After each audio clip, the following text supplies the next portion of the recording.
Thank you, Mr. Hughes. President and CEO, Courtney Campbell. Keynote speaker, Dr. Damian King. Panelist, Mr. Danny Roberts. Mr. Devon Barrett. Yes. Mr. Black. That's it. And moderator, Cliff Hughes. Ladies and gentlemen, good afternoon.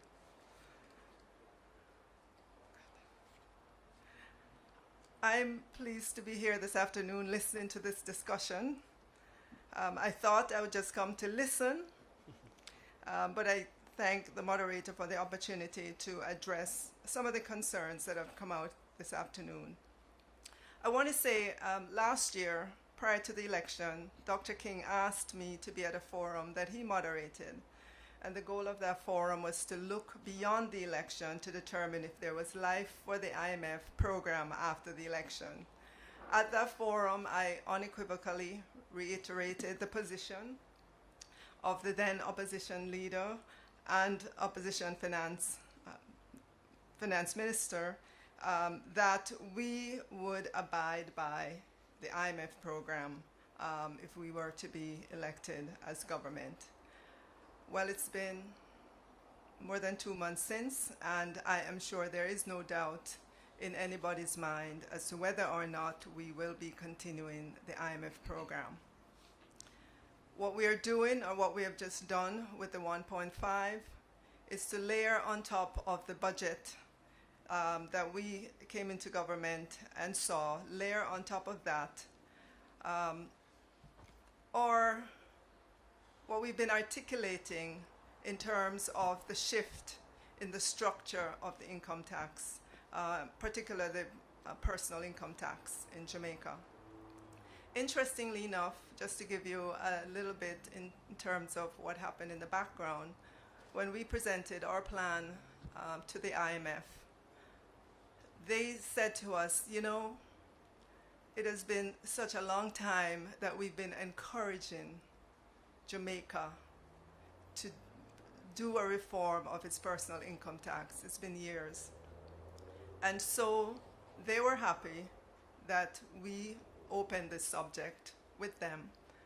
And in fact, they encouraged us to go broader, to observe all the principles, the good principles of tax reform. It took us a while, many iterations, many conversations, but we finally settled on a design that the IMF fully supports, and I'm sure that will come out when they speak to the public, towards the end of next week. So we're happy to be here at this juncture.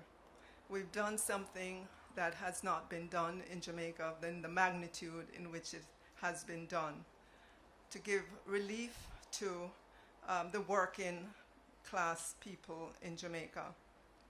We believe as well that this will support growth in the economy.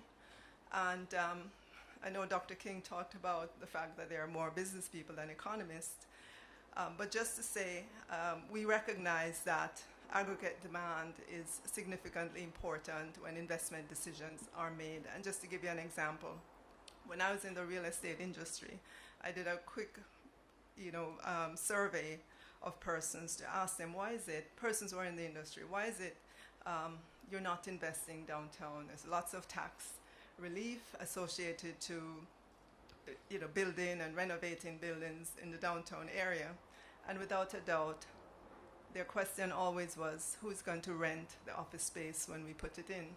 So they were always, business people always think about the demand. What is the demand for the product? So what we're creating is demand, and we think that businesses will react positively to that. In terms of Mr. Roberts' concern about next year, he threw out a figure of $18 billion, absolutely incorrect. The $18 billion, if you annualize the tax package for this year, it will be $18 billion. So we're going into the next year with a very strong base. So it won't be anywhere near 18 that we will need in the second year. In terms of the inflationary impact, 2 data points. Bank of Jamaica has taken this on, and they've made the very aggressive assumption or conservative assumption that there's full pass-through of everything, and the number that they've come out with is 0.2% impact on inflation. Don't forget that when you look at the inflation basket, energy and electricity, and there's another component there that's only about 7% of the total basket. All right, so then when you look at the LNG, the new LNG regime that has been introduced, there our figures show that an increase of US $30 million in fuel costs lead to 1 US cent per kilowatt hour of increase in electricity costs.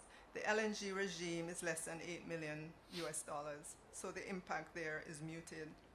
Additionally, as was mentioned, we're in a very low inflationary environment. In fact, beginning this year, we saw deflation in the Jamaican economy.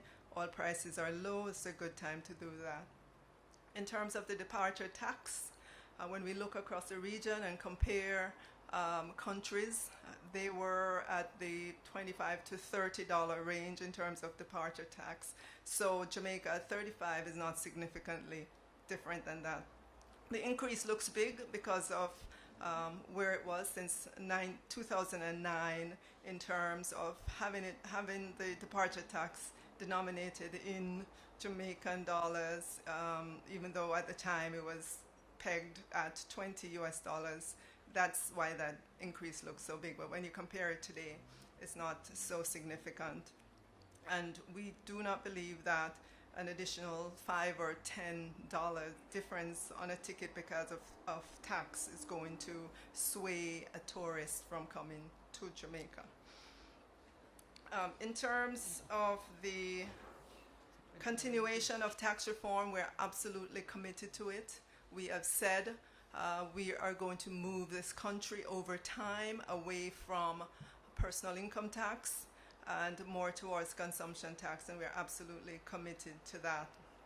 In terms of microfinance and the financial inclusion, we're just beginning that process. Looking at the studies that have been done, we're encouraged by our multilateral partners to go ahead quickly in that regard.